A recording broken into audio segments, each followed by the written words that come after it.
Hello दोस्तों, आज हम बात करेंगे एक ऐसे सेंसिटिव और इम्पोर्टेंट टॉपिक के बारे में जिसका इफेक्ट हर मैरिड कपल पर पड़ता है। तलाक के मामले। अगर आप या आपके पास कोई तलाक का केस से गुजर रहा है तो इस वीडियो में हम जानेंगे कि अदालत की भूमिका इन प्रोसेस क्या होती है और कैसे कोर्ट में डिसीजन दोनों पार्टीज के लिए फेयर और जस्टिस होते हैं। तलाक क्या है और क्यों होता है साथियों?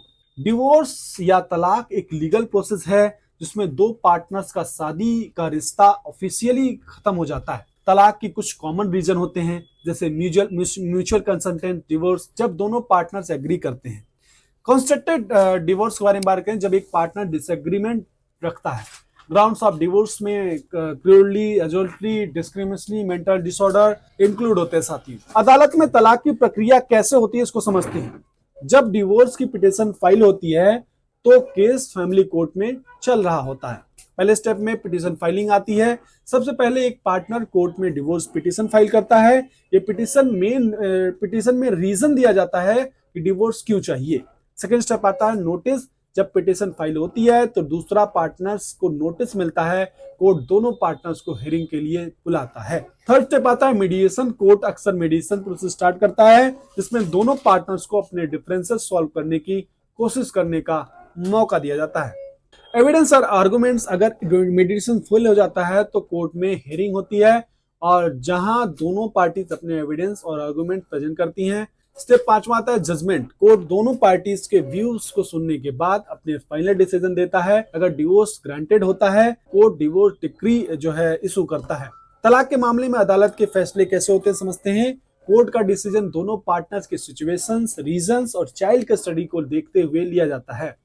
म्यूचुअल कॉन्सेंट डिवोर्स में दोनों पार्टीज एग्रीमेंट करते हैं कि शादी खत्म करनी है और कोर्ट दोनों पार्टनर्स के म्यूचुअल कंसेंट के साथ डिवोर्स ग्रांट कर लेता है। कंस्ट्रक्टेड डिवोर्स में साथियों, जब एक पार्टनर्स नहीं चाहता कि डिवोर्स हो तो कोर्ट बहुत केयरफुली होता है और हर साइड के रीजन को थ्रोली एग्जामिन करता है। फाइनेंशियल सेटलमेंट के बारे में बात करें तो फाइनेंशियल सेटलमेंट में अगर दोनों पार्टनर्स के बीच प्रॉपर्टी और फाइनेंशियल मैटर्स पे भी पेंडिंग हो तो कोर्ट उन्हें सेटल करने का ऑर्डर देता है।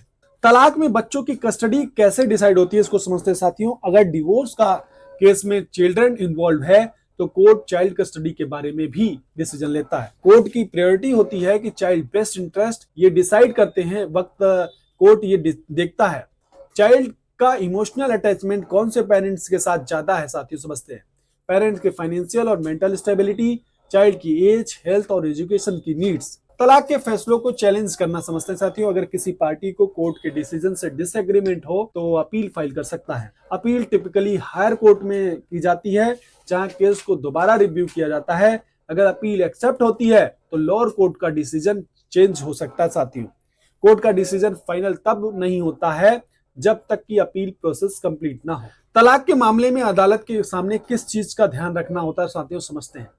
Proper documentation.